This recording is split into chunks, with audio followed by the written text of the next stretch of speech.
You will have seen them on streets all over the world, whether in London, New York, Cape Town or Brasilia. You'll even probably have had them knock at your door. The Jehovah's Witnesses.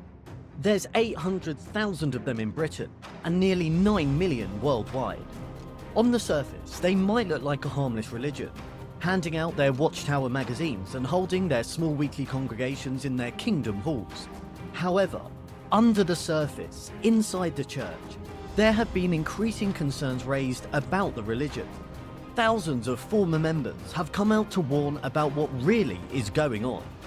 They say that Jehovah's Witnesses run a strict and authoritarian regime, exercising extreme control and coercion on their members, where their contact with the outside world is severely restricted. They say that members are bombarded with apocalyptic visions and are terrified into believing that the end of the world is near. Members who try to leave the church are ostracized in a practice known as shunning, and Jehovah's Witnesses are forbidden from having any contact with them. And, most concerningly, some of the Jehovah's Witnesses' most extreme doctrines have led to the deaths of thousands of members throughout history, and there are increasing concerns that child sexual abuse has been repeatedly and consistently covered up by the most senior church elders. And so in this video, we will examine the evidence about Jehovah's Witnesses, bringing to light the testimony of thousands of former members to reveal what is really going on. And could it be that the Jehovah's Witnesses are in fact one of the biggest cults the world has ever seen, operating in nearly every country across the globe? Are the Jehovah's Witnesses a cult, hiding in plain sight?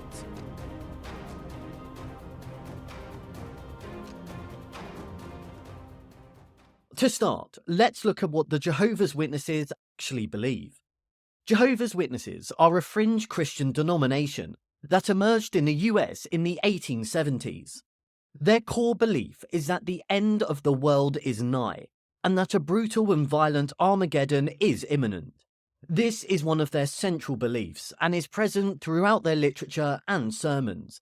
Vivid depictions of the end of the world are presented to children at an early age.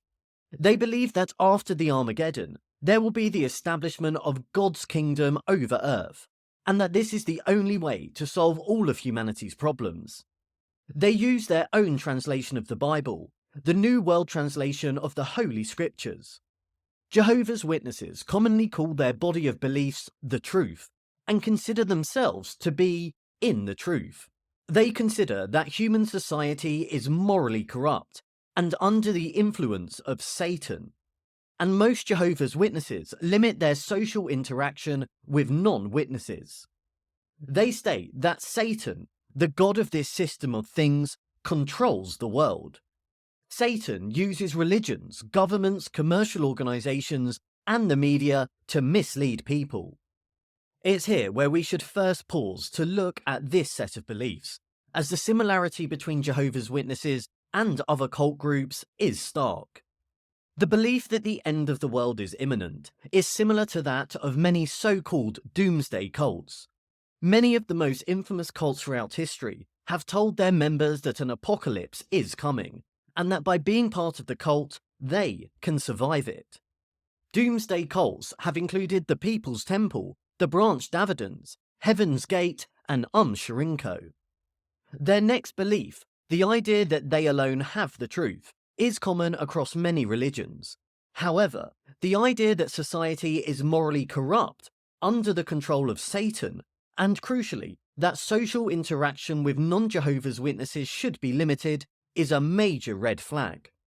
Cults throughout history have worked to isolate their members from society, often warning that the outside world is dangerous and degenerate. And it appears that this is also precisely what Jehovah's Witnesses do. On their website, they state, "Although we want to be kind to everyone, we should not become close friends with those who do not obey God. It would be wrong for one of Jehovah's Witnesses to date someone who is not a faithful baptized servant of Jehovah." They go on, "It is much more important to have God's approval than to be accepted by people who do not love him." We should be close friends only with those who do God's will. And so there it is in black and white. You should only associate with other Jehovah's Witnesses. Association with anyone else will result in disaster. Non-witnesses are bad associations. And therefore, we can highlight two significant concerns so far about Jehovah's Witnesses. The idea that Satan runs the world and that a violent doomsday is near, and the isolation of its members from society, are both strong arguments that the religion is in fact a cult. But let's look at what else they believe. In line with their idea that the world is corrupt and ruled by Satan, they believe that the media and modern entertainment are violent and immoral, or involve magic and demonism. They therefore warn their followers about consuming any media, watching TV, reading newspapers, and yes, reading Harry Potter is forbidden. Instead, followers are expected to get their news and media from the church itself, by attending meetings at the Kingdom Hall and by consuming the video, podcasts, and literature distributed by the church. In addition to this, Jehovah's Witnesses shun anything with pagan origins. This means that they are forbidden from celebrating Easter, Christmas, or their birthdays, or practically any state holidays. On their website, they state that on a person's birthday, evil spirits and influences have the opportunity to attack the celebrants, and that the presence of friends and the expression of good wishes help to protect the celebrant. They continue that birthday candles are endowed with a special magic for granting wishes, and therefore birthdays, cakes, and parties are strictly forbidden. Jehovah's Witnesses state that they do not feel that children are deprived from not being able to celebrate their birthdays. On their website, they include supposed quotes from children such as, "Do you think that 10 minutes, a few cupcakes, and a song make a party? You should come to my house and see what a real party is like. Eric, age 6. To me, it seems unlikely that a 6-year-old would say this about not celebrating their birthday, but you can draw your own conclusions. Either way, these are again concerning elements about Jehovah's Witnesses' beliefs. Limiting consumption of unapproved media is again common in cults throughout history. Take, for example, the Process Church of the Final Judgment, where newspapers were delivered to followers with large sections cut out. And forbidding members to celebrate holidays and other special occasions can be seen as a mechanism of exerting control over their members and further isolating them from society. A further important and controversial belief of Jehovah's Witnesses is that of disfellowship and shunning. Let's explore that now. All members are expected to abide by the beliefs and moral standards of Jehovah's Witnesses. When they fail to do this by committing a serious sin, they may be expelled, or as they call it, disfellowed from the religion. Sins for Jehovah's Witnesses involve things such as celebrating religious or national holidays, being drunk, gambling, smoking, voting in political elections, joining the military, having a blood transfusion, and being gay. When a member is found to have engaged in one of those sins, they are required to attend a judicial committee. The committee acts as a court, taking the role of prosecutor, judge, and jury, and hears evidence to assess whether the member has committed a serious sin, and whether they are repentant. For serious sins, there is disfellowship, where the person is kicked out of the religion and no longer allowed to associate with it. When a person is disfellowed or chooses to leave the religion, known as disassociation, an announcement is made at the next midweek meeting that the named individual is no longer one of Jehovah's Witnesses. Congregation members are not informed whether a person is being shunned due to disfellowship or disassociation, or why that member has left. However, they are told they must start the process of shunning. Shunning is where all Jehovah's Witnesses are forbidden from associating with the person who has sinned or left the religion. Members who continue to speak or associate with a disfellowed or disassociated person are said to be sharing in their wicked works, and may themselves be disfellowed. This is one of the most contentious beliefs of Jehovah's Witnesses. The idea that a judicial committee will meet in private and decide if a person should be disfellowed and shunned from everything they have ever known and from all of their friendships and relationships is extraordinary. Remember, Jehovah's Witnesses live in an isolated environment with limited social contact outside of their congregation.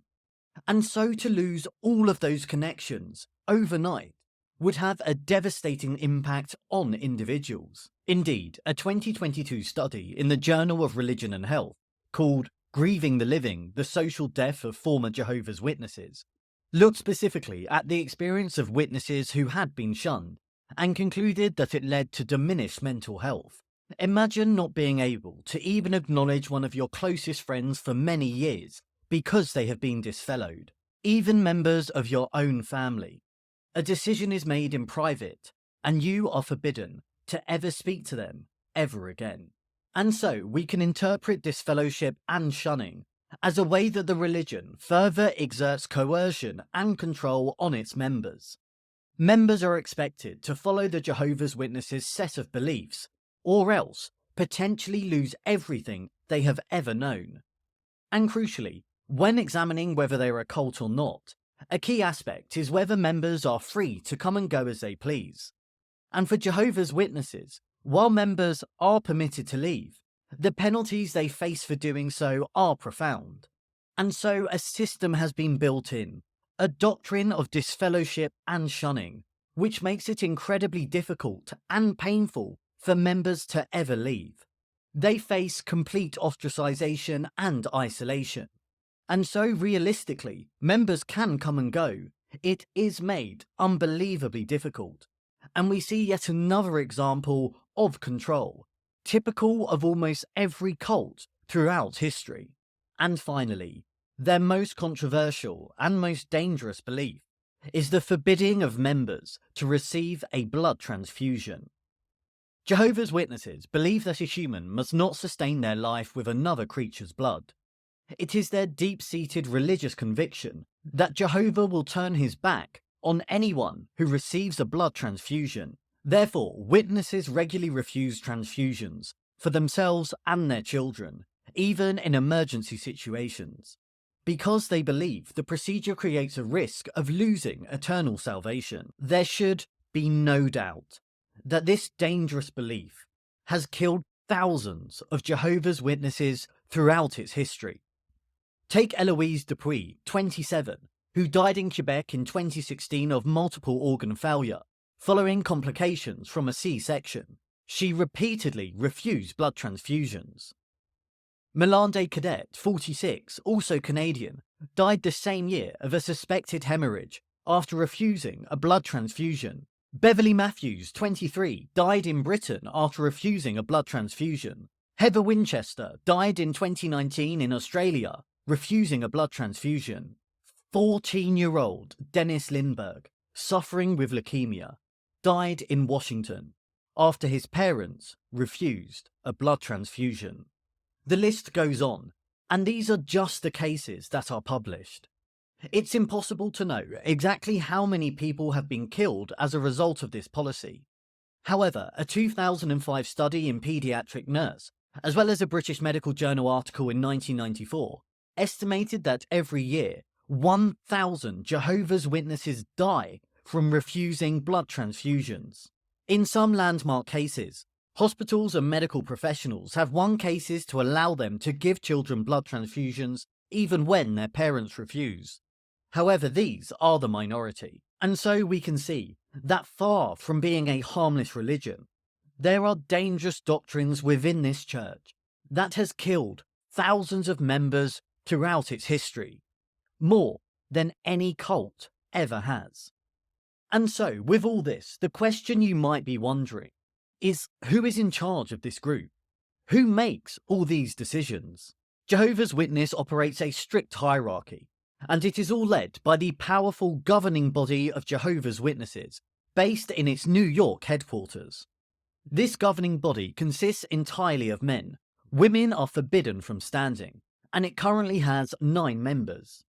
Each of the governing body members claim to be one of the anointed class. There are no elections for membership. New members are selected by the existing body. The governing body is said to provide spiritual food for Jehovah's Witnesses worldwide. These 9 members meet in secret and decide on the doctrines or rules that followers are required to comply with. The governing body and its committee supervise operations of nearly 100 branch offices worldwide. Each branch office oversees the activities of Jehovah's Witnesses in a particular country or region, and then locally, the congregations are led by local elders. And so we can see that Jehovah's Witnesses have a strict hierarchy, a pyramid scheme of control, where men have absolute power. To be clear, all doctrines, instructions, orders, and senior decisions on disfellowship come from that group of men. It is their interpretation of the Bible that counts, and they decide what followers should be doing and speak about it in their Watchtower publications. This raises questions about the leadership and the authoritarian nature of the group. Cults are often led by an all-powerful leader who followers are expected to obey. Often there is a cult of personality built up around them. While there is not a cult of personality built up around the Jehovah's governing body, and the worship is said to be on God and not on them, it is clear that the governing body are the all-powerful ones, and members are expected to follow their every word. Challenge and dissent is not accepted. You are not permitted to explore your own beliefs, attend governing body meetings, or disagree with them. They are not a democratic group. Rather, followers are expected to follow the rules set by these 9 men, and their word and orders is disseminated down from them through the pyramid to branch officials and elders to be enforced. The similarity between the leadership of the church when compared to cults is evident. A powerful, central control, where dissent is not allowed, is common in cults throughout history. And so, what else does this mysterious governing body require its members to do? Since 1920, they have required all Jehovah's Witnesses to undertake preaching work. This is why you will have seen them on street corners and had them knocking at your door. They are then required to turn in written reports on the amount of their activity. It is said that these reports help the society to plan its activities and identify any areas of greater need. However, it is hard to see this as anything other than another way to control members. And of course, as you would expect, Jehovah's Witnesses are expected to pay for all of this. The church is run entirely on donations, and members are expected to donate regularly to keep the church going. In Britain in 2022, Jehovah's Witnesses received over £77 million in donations from its members. As well as preaching, Jehovah's Witnesses have a series of controversial doctrines that further isolate its members from society. Firstly, witnesses are forbidden from voting in elections or participating in local civil society. This is because of their belief that God's kingdom is the only legitimate form of governance. They are not allowed to join the military. Local community groups, charity work, local politics, all disallowed for a witness. And finally, in addition to all of this, there have been significant concerns raised about the way that Jehovah's Witnesses have handled cases of child sexual abuse. In 2015, it was disclosed that the Australian branch of Jehovah's Witnesses had records of over 1,000 alleged perpetrators of child sexual abuse, relating to more than 1,800 victims since the 1950s. None of these were reported to the police by the church. Some victims of sexual abuse have said they were ordered by local elders to maintain silence, to avoid embarrassment to both the accused and the organisation.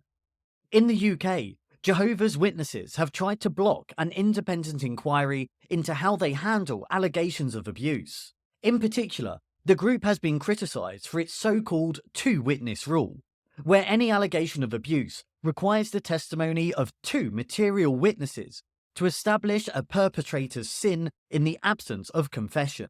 This practice means that, in reality, child abuse can go unreported, because unless there was another witness, it will not be believed. Elders are instructed to leave matters in Jehovah's hands if an abuser denies the accusation or if there is no second witness available. In addition, the victim must report any abuse to an elder, all of whom are male. This has the potential to put off some from coming forward, particularly women and those of a younger age, and could cause additional trauma. There are even cases where child abusers are allowed back into the church and, incredibly, are put back into contact with the children they abused. In 2014, it was reported that in the UK Manchester congregation of the Jehovah's Witnesses, Jonathan Rose, a former elder and convicted pedophile, was allowed to cross-examine two of his victims at a public meeting. There have now been numerous inquiries in countries around the world, from the UK to Ireland, Australia, New Zealand, which have all raised serious concerns about how the Jehovah's Witnesses have handled child abuse cases. At best, the elders of Jehovah's Witnesses have acted incompetently in handling allegations of child abuse, and its policies make it incredibly difficult for members to come forward. Or, at worst, the church has worked to systemically cover up thousands of abuse allegations, enabling predators to roam free, failing to involve authorities, the police, and failing to protect the victim. And so, in conclusion, are the Jehovah's Witnesses a cult? Let me know what you think in the comments. But to help us understand, we can examine exactly what is meant when something is a cult. Defining what a cult is has been disputed, and there are many different definitions and arguments.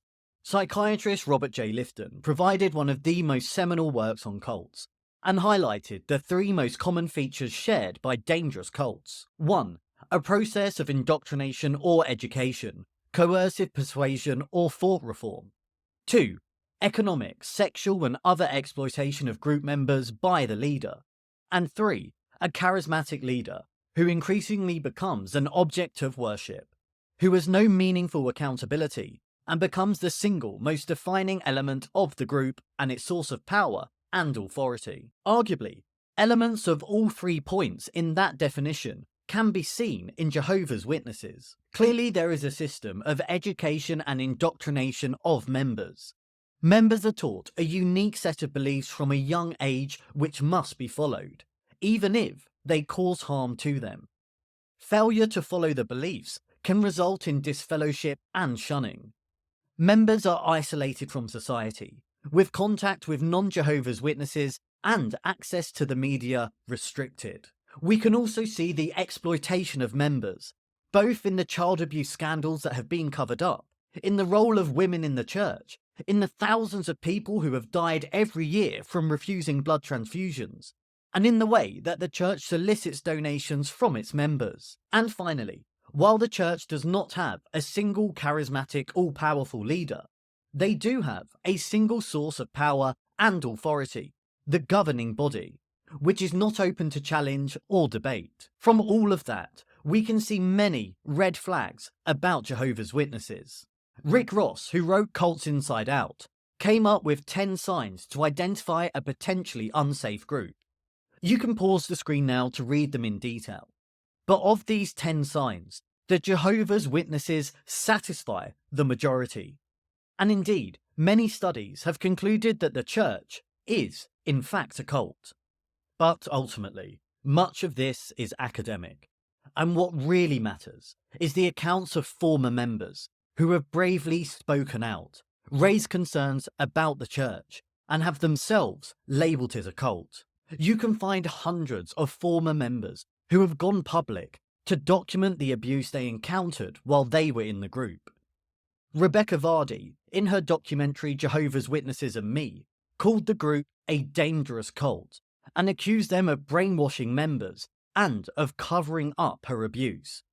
Carrie Huggins, who describes herself as a cult survivor, called the Jehovah's Witnesses an apocalyptic cult that harm their members emotionally, relationally, sexually, spiritually, and physically. Letitia Latham-Jones labelled the group a cult and now runs a counselling service for former members of the church. David Hundenian described the group as a cult and say they practice gaslighting, obfuscation, and diversion. But above all, what's incredible about all of this is that it's all there, in plain sight for everyone to see. In the Watchtower magazine, in their meetings, on their website, it's there in black and white. A world ruled by Satan, a coming apocalypse, members tightly controlled by a secretive governing body, dissent not allowed, the disfellowship and shunning of members, restricting contact with people outside of the church, abusive doctrine leading to the deaths of thousands of people, child abuse covered up. It's there for everyone to see. And so, we can conclude that, on street corners all over the world, and even knocking at your door, Jehovah's Witnesses are a cult hiding in plain sight.